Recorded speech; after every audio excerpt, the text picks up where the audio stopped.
En cette nuit de la 27e année du règne de l'empereur Auguste. 1850 ans après l'arrivée d'Abraham en cette contrée où nous nous trouvons, le pays de Canaan.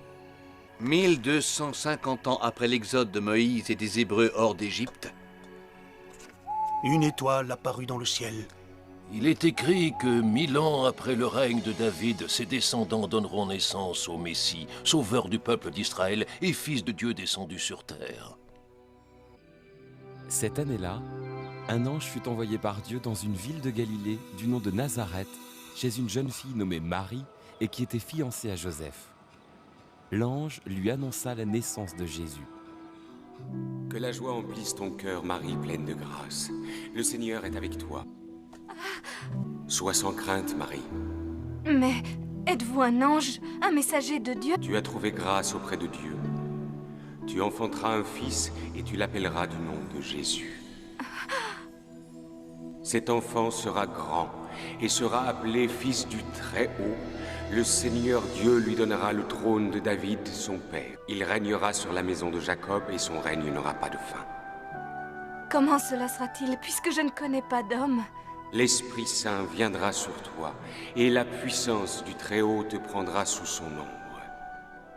C'est pourquoi l'être saint qui naîtra sera appelé Fils de Dieu. Me voici. Je suis la servante du Seigneur, qu'il m'advienne selon ta parole. Telles furent mes paroles, et tel fut ce qu'il advint. D'abord, je ne compris pas, mais j'eus un songe. Joseph, Oui, ne crains pas de prendre chez toi Marie. Aie confiance, Joseph. elle est enceinte. Cet enfant est du fait de l'Esprit Saint. Tu l'appelleras Jésus. Jésus. Quelquefois, j'ai peur. La tâche qui nous a été confiée est tellement grande. Pourquoi nous? Qui suis-je pour porter en moi la promesse de Dieu? Ainsi, accueilli par les bergers de Bethléem, naquit un petit enfant, Jésus. Des mages, venus d'Orient, guidés par l'étoile de Jésus, vinrent se prosterner et l'adorer.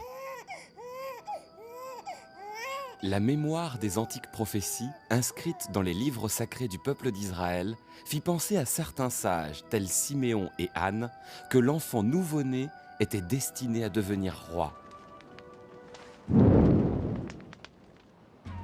La nouvelle arriva jusqu'à Hérode, qui à cette époque régnait sur la Palestine.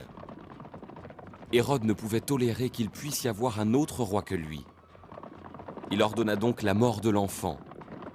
Pour s'assurer que l'enfant roi ne puisse échapper à son courroux, il ordonna que tous les enfants nés à Bethléem à la même époque fussent tués.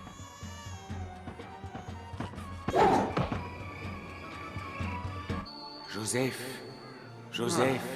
Heureusement, un ange avait prévenu Joseph et Marie qui s'étaient immédiatement enfuis vers l'Égypte avec Jésus. Ils y restèrent jusqu'à la mort d'Hérode.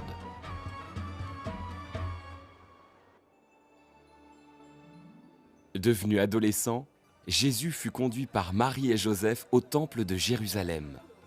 À la stupeur des docteurs du temple, il sut répondre à toutes les questions posées sur la parole de Dieu. Les années passaient et Jésus grandissait en sagesse, en stature et en grâce devant Dieu et devant les hommes.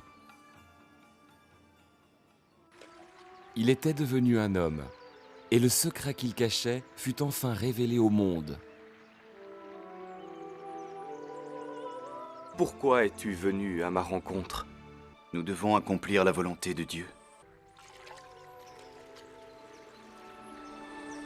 Celui-ci est mon fils bien-aimé, qui a toute ma faveur. Qui était cet homme que tu craignais de baptiser? J'ignore qui il était. Mais Dieu m'a dit, tu verras l'Esprit descendre des cieux et se poser sur un homme. Ce sera cet homme qui te baptisera dans l'Esprit Saint. Eh bien, J'ai vu l'Esprit Saint descendre sur lui et je peux vous affirmer que Jésus de Nazareth est le Fils de Dieu. Pourquoi ne l'as-tu pas suivi? Parce que Dieu m'a envoyé avant lui pour lui ouvrir la voie. Je ne suis pas le Messie. C'est Jésus qui jouera le premier rôle. Moi, je vais m'effacer. Que va-t-il advenir de nous? Il faut que nous vérifions s'il s'agit bien de lui. Le Seigneur semble avoir choisi des chemins différents pour nous. Bonne route et adieu, mes amis. Pendant que Jean-Baptiste continue sa mission et prêche l'abandon du péché et le baptême de la pénitence aux foules qui le suivent, Jésus revient du Jourdain. Il est alors conduit par l'Esprit dans le désert, où il jeûne et prie, et où il est tenté par Satan pendant 40 jours. On dit à ces pierres de se transformer en pain. Il est écrit, ce n'est pas de pain seul que vivra l'homme, mais de toute parole qui sort de la bouche de Dieu.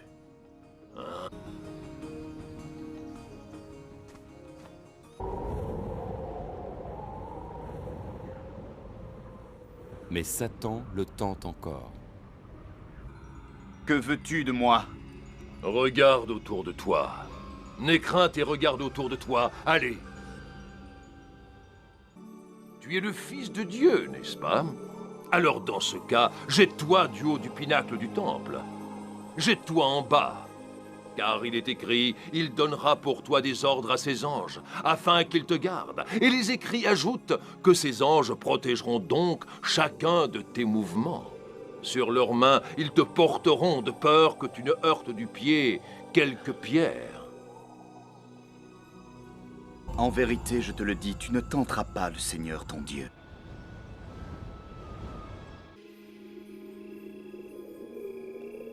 Toi, alors, on se retrouve encore. Oui, en effet, je voudrais te montrer quelque chose. Vois-tu tous ces fastes? Vois-tu tout ce pouvoir?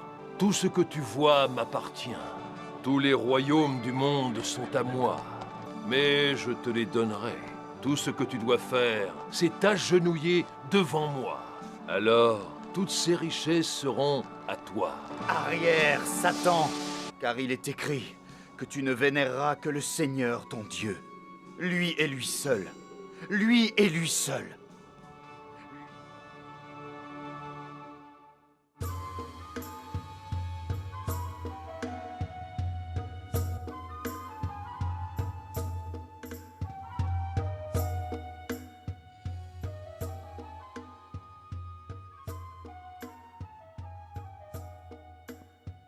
Hérode le tétrarque, à qui Jean faisait des reproches au sujet d'Hérodiade, femme de son frère, et au sujet de toutes les mauvaises actions qu'Hérode avait commises, en ajouta une à toutes les autres, celle d'enfermer Jean dans la prison.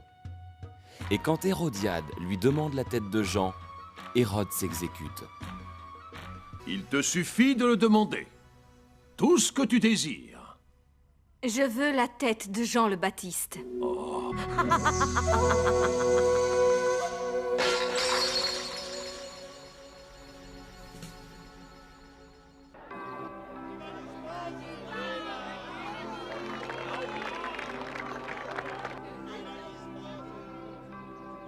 Apportez-nous du vin!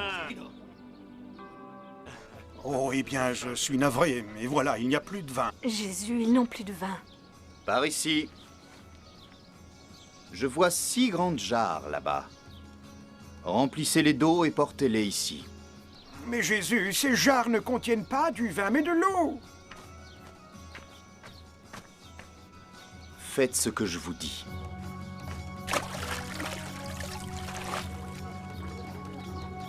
Ah! Hein?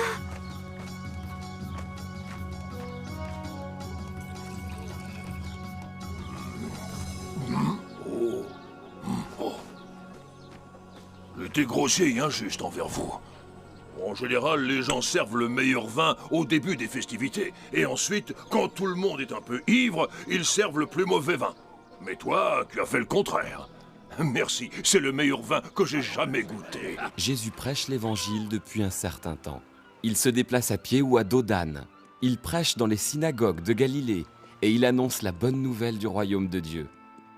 Plusieurs croient en lui et le suivent pour l'écouter parler. Ils l'appellent Rabbi, ce qui signifie maître. Que le Seigneur guide vos pas. Après la mort de Jean-Baptiste, quelques-uns de ses disciples suivent Jésus. Parmi ceux-ci, il y a André, le frère de Simon-Pierre. C'est lui qui a parlé de Jésus à Simon-Pierre et qui lui a dit « Nous avons trouvé le Messie, comme Jean l'avait annoncé ». Ensuite, il l'a conduit immédiatement à Jésus. Philippe, un autre disciple, disait aussi « Nous avons trouvé en lui ce que Moïse et les prophètes ont écrit. C'est lui Jésus, fils de Joseph de Nazareth. »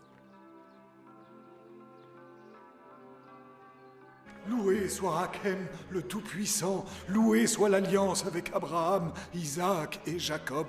Loué soit l'Éternel qui nous enverra le Messie, l'élu qui ramènera la paix sur Israël. Qui souhaite faire la prochaine lecture? Mais tu es étranger à cette synagogue. Non, Rabbi, je ne suis pas un étranger. Vous m'avez peut-être oublié, je suis le fils de Joseph, le charpentier.